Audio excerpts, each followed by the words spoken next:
Morning 10th class बच्चों। आज हम आपको फिर class 10th science lesson 4 carbon तथा उसके यौगिक चैप्टर पढ़ाने आए हैं। इस चैप्टर में आप कार्बन तथा उससे बने हुए यौगिकों के बारे में जानेंगे। इसके पहले थोड़ा सा कार्बन किन किन रूपों में हमारे आसपास वातावरण में पाई जाती है ये जानिए बच्चों। कार्बन जो है ऑक्सीजन और हाइड्रोजन के अलावा कार्बन जो है ये सबसे अधिक जो है प्रयोग में लाया जाने वाला तत्व है। वैसे तो वायुमंडल में ये 0.003% और खनिजों में 0.02% के रूप में पाई जाती है। जितने भी हमारे भोज्य पदार्थ ज़ात चाहे वो कार्बोहाइड्रेट हो, सब में ग्लूकोज हो, इन सब में कार्बन किसी न किसी रूप में पाई जाती है।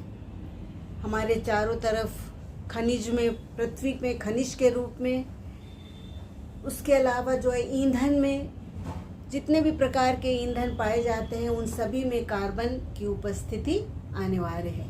तो आज हम आपको कार्बन और कार्बन से बने हुए यौगिक, उनकी उपयोगिता के बारे में बताएंगे। देखिए बच्चों, कार्बनिक रसायन में चूंकि हम कार्बन के बारे में पढ़ते हैं और कार्बन जिसका लैटिन शब्द कार्बो, और कार्बो का मतलब होता है कोयला, और कोयला हम ईंधन के रूप में प्रयोग में लाते हैं।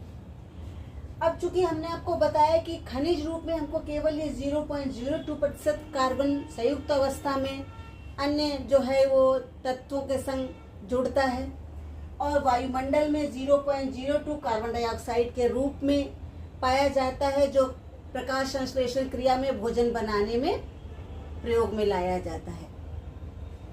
अब कार्बन जो है ये हमेशा किसी के संग बंध बना के रहता है, और कार्बन के द्वारा बने हुए बंध को सहसंयोजी बंध या आबंध कहते हैं।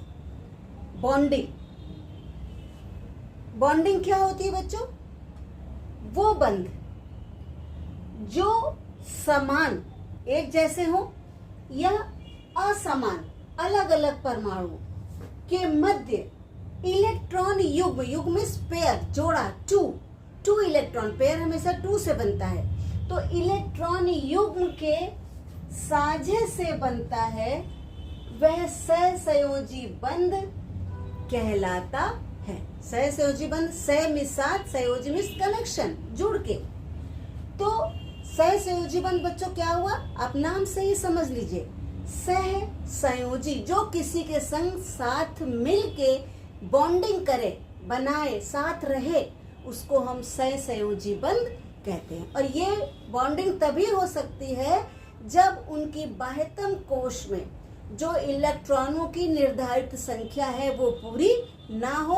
और ये हम आपको पहले भी बता चुके हैं बच्चों, और 9th में भी आप लोग पढ़ चुके हैं कि हमारे इलेक्ट्रॉन जो एक परमाणु होता है उसके मध्य में जो है वो नाभिक होता है, और नाभिक में प्रोटॉन और न्यूट्रॉन रहते हैं, तथा चारों तरफ कक्षाएं होती हैं K-L-M-N-O, इस तरह से, जिनमें एक निश्चित इलेक्ट्रॉनों की संख्या होती है जो 2n² के हिसाब से निर्धारित की जाती है। तो इस के हिसाब से हमारे बाह्यतम कक्ष में कितने इलेक्ट्रॉन है, क्या वो स्थायी है? अगर स्थायी है तो स्थायी इलेक्ट्रॉनों के बीच में किसी प्रकार का कोई आबंध नहीं होता है। अगर वो अस्थायी है तो अस्थायी जो है वो किसी दूसरे परमाणु के संग जुड़कर अपने रूप को स्थायी करना चाहेगा। तो कार्बन की परमाणु क्रमांक बच्चों 6 होता है। अगर इसका इलेक्ट्रॉनिक विन्यास देखें तो बाह्यतम कक्ष में सबसे पहले इसके 2 और बाह्यतम कक्ष में 4 इलेक्ट्रॉन होंगे, क्योंकि पहले कक्ष में 2n² के हिसाब से 2 इलेक्ट्रॉन होते हैं, और सेकंड कक्ष में 2n² के हिसाब से 8 इलेक्ट्रॉन होंगे। तो यहाँ पर इसके बाह्यतम कक्ष में 4 इलेक्ट्रॉन है, अर्थात ये अस्थायी परमाणु है। तो इसको अपने परमाणु को स्थायी बनाने के लिए जो है किसी के संग सहयोग करेगा। वो जो सहयोग करता है उसको हम आबंध या बंध या बॉन्डिंग कहते हैं। और इसी तरह से वो अन्य परमाणु के संग आबंधित होकर जो है अणु बनाता है। जैसे हमारा है ऑक्सीजन O मिलके O2 बनाते हैं, या कार्बन जो है ये ऑक्सीजन के 2 अणुओं के संग मिलकर CO2 बनाता है। इन सबके इलेक्ट्रॉनिक विन्यास जो है बच्चों ये अलग अलग होते हैं, चूंकि इनका परमाणु क्रमांक की संख्या के अनुसार इनमें इलेक्ट्रॉनों का वितरण हर कक्षा में होता है। तो वो आपको हम आगे उदाहरणों के द्वारा समझाएंगे। अभी बस आप इतना समझ लीजिए बच्चों, सहसंयोजी आबंध वो आबंध है जिसमें समान या असमान परमाणुओं के मध्य इलेक्ट्रॉन युग्म के साझे से बनाया जाता है। ध्यान रखिए क्या है, इलेक्ट्रॉन युग्म, ये याद करिए। और 2 चीज, समान या असमान, चाहे समान परमाणु हो, ऑक्सीजन ऑक्सीजन के बीच में हो, हाइड्रोजन हाइड्रोजन के बीच में हो, या नाइट्रोजन नाइट्रोजन के बीच में हो, ये समान हो गए। या कार्बन और ऑक्सीजन के बीच में हो तो कार्बन डाइऑक्साइड हो गया, हाइड्रोजन और ऑक्सीजन के बीच में हो तो पानी बन गया। तो चाहे समान परमाणु हो या असमान परमाणु हो, ये होंगे इलेक्ट्रॉन युग्म, पेयर में होंगे, तभी जो है वो साझा करेंगे। और साझा दोनों करेंगे। 2 परमाणु अगर भाग ले रहे हैं, 3 परमाणु अगर भाग ले रहे हैं, तो वो तीनों एक दूसरे के संग उस इलेक्ट्रॉन युग्म का साझा करके अपने बाह्यतम कोश को स्थायी स्वरूप देकर सहसंयोजी बंध बनाते हैं। समझ में आ गया बच्चों? सहसंयोजी बंध क्या होता है? सह में साथ, संयोजन में जुड़ना। तो जो समान या असमान परमाणुओं के मध्य इलेक्ट्रॉन युग्म का साझा करके स्थायी विन्यास प्राप्त करते हैं, उस आबंध को सहसंयोजी बंध कहते हैं। देखिए बच्चों, इसके आपको हम कुछ उदाहरण बता रहे हैं। जैसे हाइड्रोजन अणु का बनना। अब क्योंकि आपको पता है कि हाइड्रोजन का परमाणु क्रमांक 1 होता है, तो इसके कक्ष में, बाह्यतम कक्ष में इलेक्ट्रॉन की संख्या भी 1 होगी, लेकिन एक अस्थायी है। हीलियम का जो अणु होता है वो स्थायी अणु कहलाता है और उसके बाह्यतम कोश में 2 इलेक्ट्रॉन होते हैं। अतः या तो 2 इलेक्ट्रॉन बाह्यतम कोश में हो अधिकतम, या फिर 8 इलेक्ट्रॉन हो। तो हाइड्रोजन के पास केवल बाह्यतम कोश में 1 इलेक्ट्रॉन है। अतः इसको अपना स्थायी विन्यास प्राप्त करने के लिए इसको 1 इलेक्ट्रॉन की ओर साझा करना है, तभी इलेक्ट्रॉन युग्म बनेगा, तभी पेयर बनेगा। तो देखिए, एक हाइड्रोजन का परमाणु क्रमांक 1 था, एक इस हाइड्रोजन परमाणु का क्रमांक और एक इस हाइड्रोजन परमाणु का क्रमांक, ये दोनों मिल गए। तो जो इन्होंने साझा किया, दोनों हाइड्रोजन ने दोनों के जो है इलेक्ट्रॉनों का साझा किया।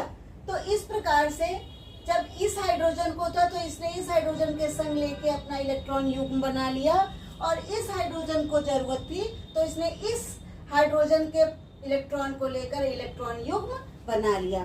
इस प्रकार से दोनों हाइड्रोजन के जो परमाणु हैं, इन्होंने एक दूसरे के इलेक्ट्रॉन का साझा करके हाइड्रोजन के एक अणु को बना लिया। इस प्रकार के बंध को हम सहसंयोजक बंध कहते हैं। इससे बहुत से उदाहरण है बच्चों। अब हम आपको पानी का उदाहरण बताते हैं। पानी का सूत्र होता है H2O।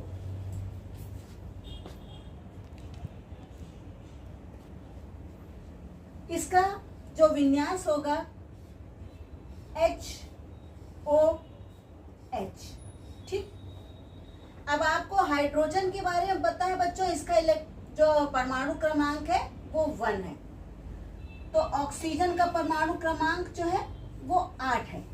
तो जो इसका इलेक्ट्रॉनिक विन्यास होगा बच्चों, वो पहले कक्ष में 2 इलेक्ट्रॉन और दूसरे कक्ष में 6 इलेक्ट्रॉन। अब या तो ये किसी को 6 इलेक्ट्रॉन दे दे तो स्थायी विन्यास प्राप्त कर लेगा, या ये किसी से 2 इलेक्ट्रॉन का साझा कर ले तो इसको स्थायी विन्यास प्राप्त हो जाएगा। तो क्या होगा बच्चों, देखिए, हाइड्रोजन, इसके अपना एक, ये हाइड्रोजन, इसका अपना एक। ऑक्सीजन बच्चों बीच में है, इसके पास बाह्यतम कोश में 6 इलेक्ट्रॉन है। 1 2 3 4 5 6, ये हो गया बच्चों इसका एक परमाणु क्रमांक। इसका परमाणु क्रमांक तो 6 है, 8 है ऑक्सीजन का, लेकिन बाह्यतम कोश में 6 इलेक्ट्रॉन है ये, और फिर इसका 1। ठीक, अब क्या होगा बच्चों, हाइड्रोजन जो है ये ऑक्सीजन के 1 इलेक्ट्रॉन के संग युग्म बना लेगा। इधर का हाइड्रोजन जो है ये इसके संग बना लेगा, और जो ऑक्सीजन है ये पूरा मिलके बच्चों एक पानी का अणु बन जाएगा। इस प्रकार से देखिए, ऑक्सीजन ने इस हाइड्रोजन के 1 इलेक्ट्रॉन से और इस हाइड्रोजन के 1 इलेक्ट्रॉन, दोनों हाइड्रोजन के 1 इलेक्ट्रॉन को सहयोग कर लिया और अपना अष्टक 8, 2 2 4 2 6 और 2 8, और इस प्रकार से संयोग करके पानी के 1 अणु को बना लिया। समझ में आ गया बच्चों? इसी तरीके से ऑक्सीजन O2 का जो अणु बनता है वो भी ऐसे ही बनता है। बाह्यतम कोश में ऑक्सीजन के 6 इलेक्ट्रॉन होते हैं, तो जब 2 ऑक्सीजन के अणु मिलते हैं तो वो केवल 2 इलेक्ट्रॉनों का दोनों का साझा करके अपना अपना अष्टक पूरा कर लेते हैं और स्थायी विन्यास प्राप्त कर लेते हैं। इसी तरीके से बच्चों अमोनिया का भी जो है अणु बनता है NH3। N के जो है नाइट्रोजन के बाह्यतम कक्ष में जो है वो 3 इलेक्ट्रॉन होते हैं, और हाइड्रोजन के 1 इलेक्ट्रॉन के संग सहयोग करके जो है, और नाइट्रोजन के बाह्यतम कक्ष में जो 5 इलेक्ट्रॉन होते हैं, और वो हाइड्रोजन के 1 इलेक्ट्रॉन के संग सहयोग करके अपना जो अष्टक पूरा करके स्थायी विन्यास प्राप्त कर लेता है। इस तरह से बहुत से उदाहरण है बच्चों, जिसमें जो परमाणु हैं ये आपस में सहयोग करके अणु बना लेते हैं, लेकिन साझा हमेशा पेयर में होता है, इलेक्ट्रॉन युग्मों का साझा होता है। उसी साझे से बने हुए अणु जो है वो सहसंयोजी अणु कहलाते हैं। समझ में बच्चों आप लोग को आ गया होगा किस प्रकार से जो है ये परमाणु जो है ये आपस में सहयोग करके अणु का निर्माण करते हैं। और सहसंयोजी बंध क्या होता है बच्चों, जब समान या असमान परमाणुओं के मध्य इलेक्ट्रॉन युग्म का साझा होता है तो बने हुए आबंध को सहसंयोजी आबंध या बंध कहते हैं। बॉन्डिंग मीन्स बनना, मिलना, एक साथ जुड़ना, इसको कहते हैं बॉन्डिंग। तो बच्चों आप लोग को इतना तो समझ में आ ही गया होगा। अब हम आगे चलते हैं। देखिए बच्चों, कार्बन की जो है सर्वतोमुखी प्रकृति, सर्वतोमुखी मीन्स वर्सेटाइल, भिन्न भिन्न प्रकार का इसका स्वभाव है। सबसे पहला इसका क्या है कि ये श्रृंखलन कहते हैं कैटिनेशन, मतलब ये बहुत सारे कार्बन के परमाणु जुड़कर एक लंबी श्रृंखला बना लेते हैं। ये अभी आप आगे अपने जो है कार्बनिक रसायन में पढ़ेंगे बच्चों कि कार्बन की जो है बहुत लंबी लंबी संख्या एक दूसरे से जुड़कर ये बहुत लंबी, या तो ओपन खुली श्रृंखला बना लेते हैं, या क्लोज्ड जो है वो जो है श्रृंखला बनाकर क्लोज्ड आकार भी दे देते हैं। अर्थात इनके जो कार्बन की स्वभाव है, जो नेचर है, वो श्रृंखला बनाने का है। ये एक दूसरे के संग जुड़कर बड़ी लंबी ओपन या क्लोज चैन बना लेते हैं। दूसरा बच्चों, इनके आपको पता है, हमने अभी पहले भी बताया कि इसकी संयोजकता होती है 4। इसके बाह्यतम कक्ष में जो इलेक्ट्रॉन होते हैं वो 4 होते हैं, तो इसकी संयोजकता होती है 4। अर्थात अभी हमने आपको कहा कि बाह्यतम कोश में अगर इलेक्ट्रॉन 2, 8, 18 आदि नहीं है तो वो जो तत्व है वो दूसरे के संग सहयोग कर लेगा, क्योंकि वो असंतुष्ट, या इसको हम ये भी कह सकते हैं असंतृप्त हाइड्रोकार्बन हो जाएगा।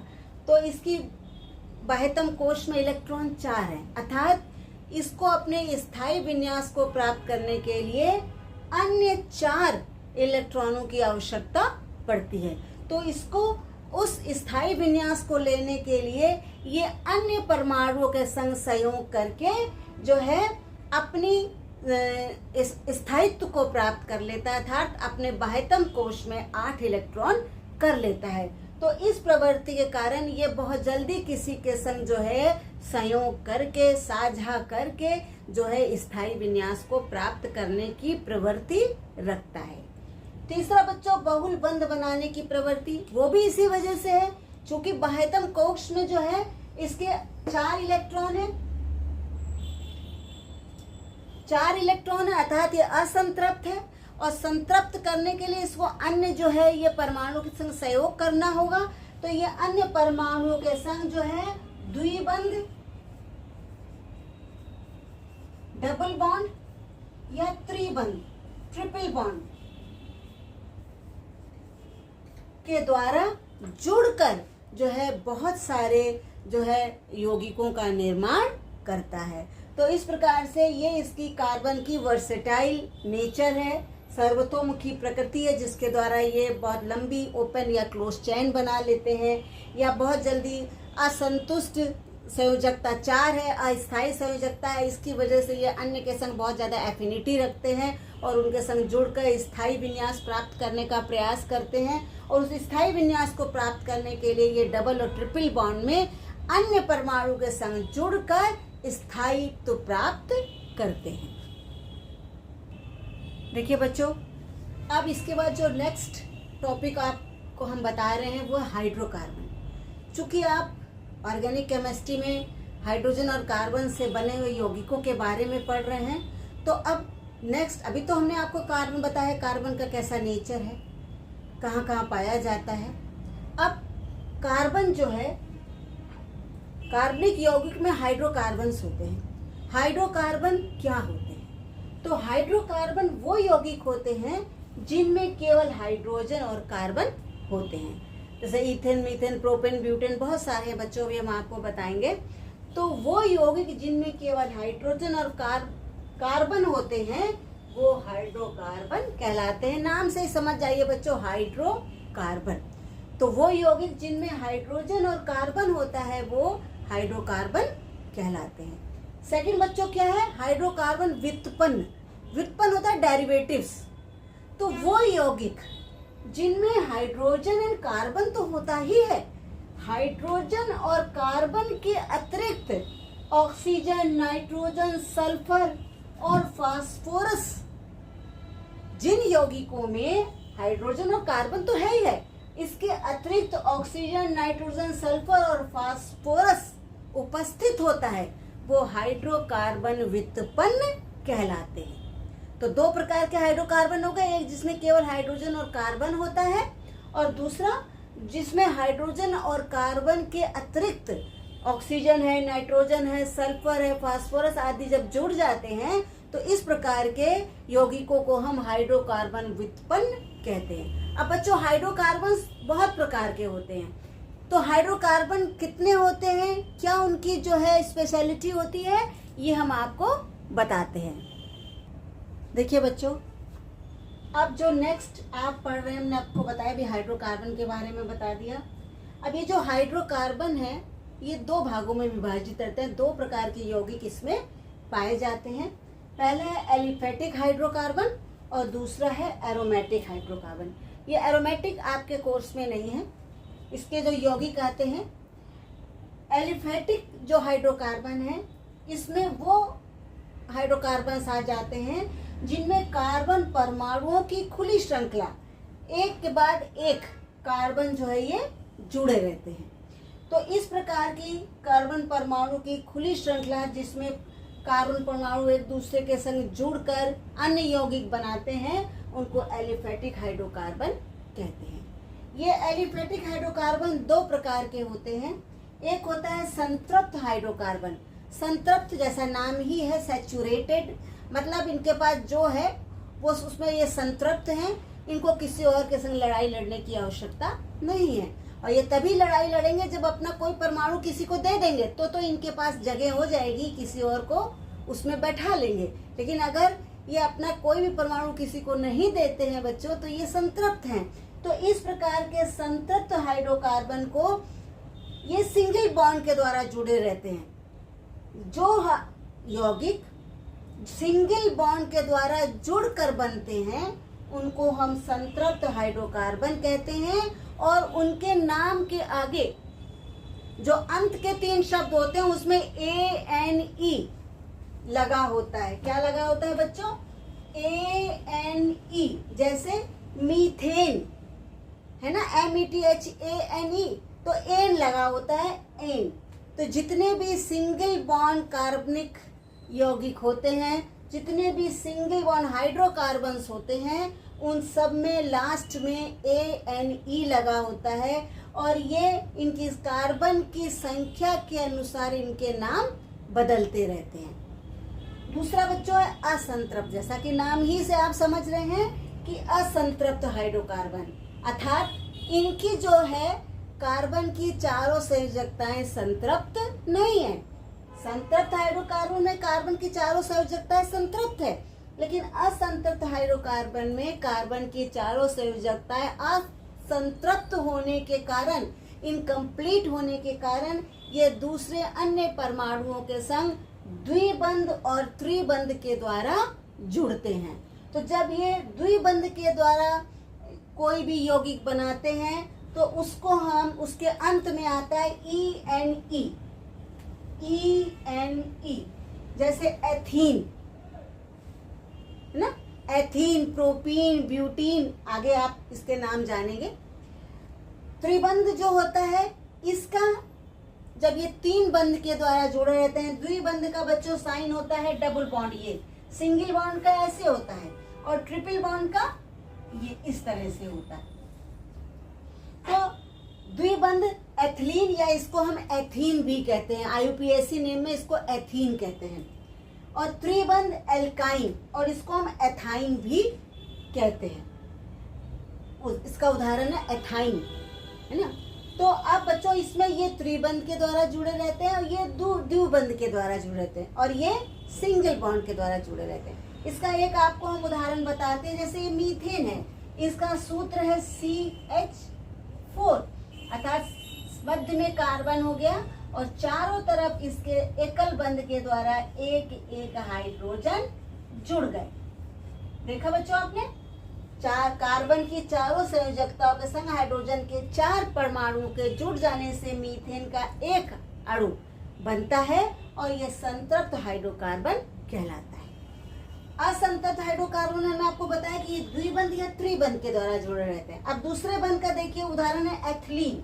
इसका सूत्र होता है C2H4। अब इसमें देखिए बच्चों, कार्बन के 2 हैं, ये कार्बन के जुड़ गए और हाइड्रोजन के 2 हैं, ये एक के पास, इसके पास ये हाइड्रोजन हो गया, 4 है C2H4, ये बच्चों दिख रहा है।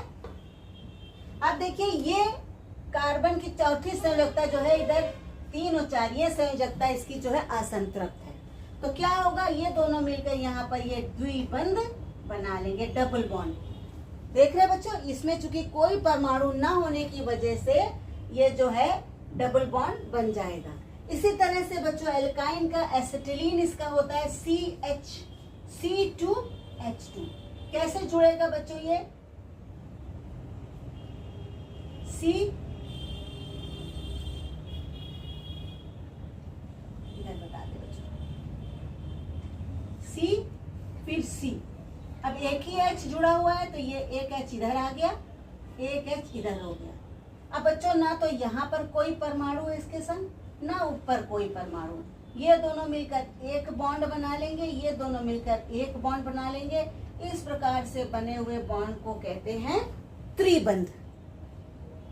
तो असंतृप्त हाइड्रोकार्बन 2 प्रकार के होते हैं, यह या तो द्विबंध के द्वारा जुड़े रहते हैं अन्य परमाणु के साथ, या त्रिबंध के द्वारा जुड़कर जो है ये यौगिक का निर्माण करते हैं। और इनके अंत में ENE होता है और त्रिबंध के होता है YNE, एथाइन, YENE, ये लास्ट में होता है YENE, एथाइन।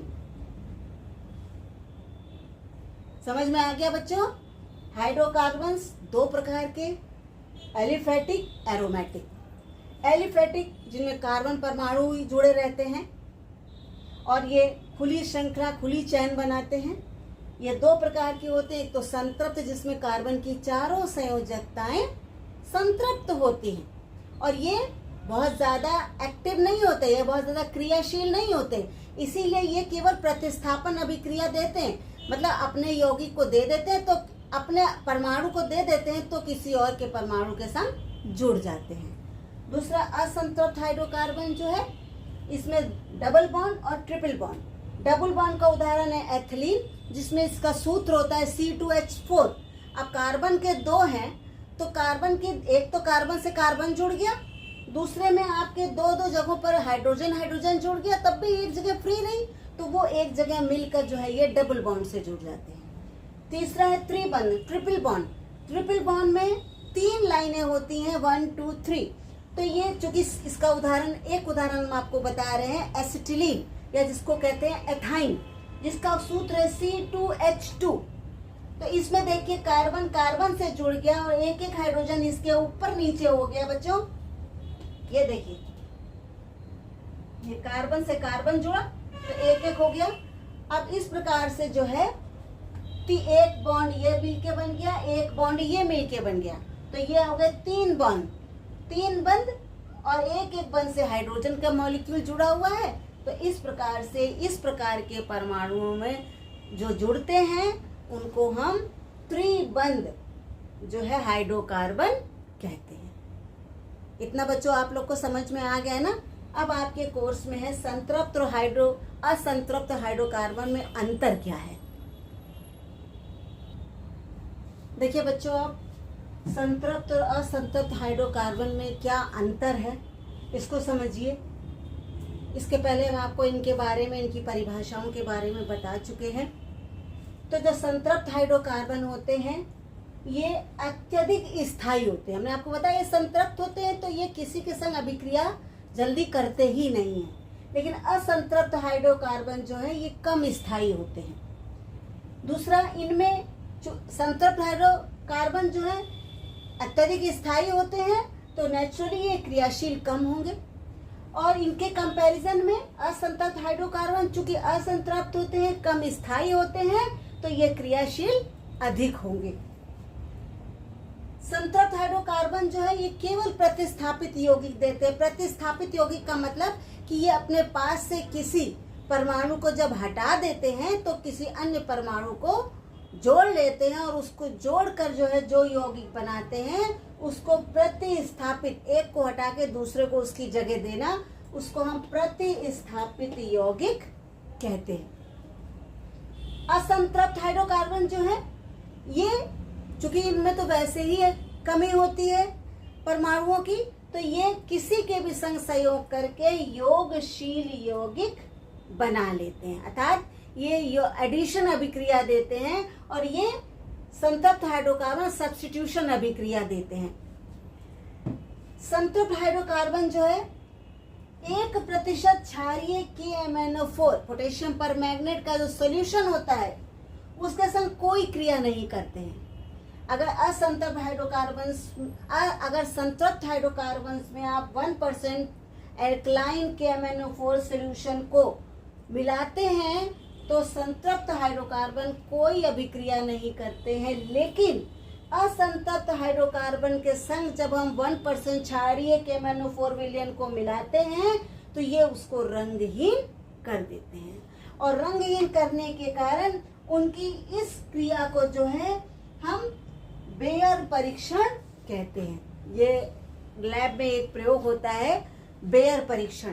तो जो 1% क्षारीय KMnO4 के विलयन से क्रिया करके ये उसको रंगहीन कर देते हैं, इस क्रिया को हम बेयर परीक्षण भी कहते हैं। नेक्स्ट बच्चों, जो हमारा संतृप्त हाइड्रोकार्बन है ये ओजोन से कोई क्रिया नहीं करता है, लेकिन असंतृप्त हाइड्रोकार्बन जो है ये ओजोन से क्रिया करके ओजोनाइट बनाते हैं। तो ये बच्चों डिफरेंस है। संतृप्त और असंतृप्त हाइड्रोकार्बन के आप उदाहरण भी लिख सकते हैं बच्चों। क्या क्या इसके उदाहरण हैं हमने आपको भी बताया। संतृप्त के हैं जैसे मीथेन, सूत्र होता है CH4, इथेन, एथेन, C2H6, आगे इसी तरह से और बढ़ते जाते हैं। और इनके उदाहरण जो हैं बच्चों एथिलीन,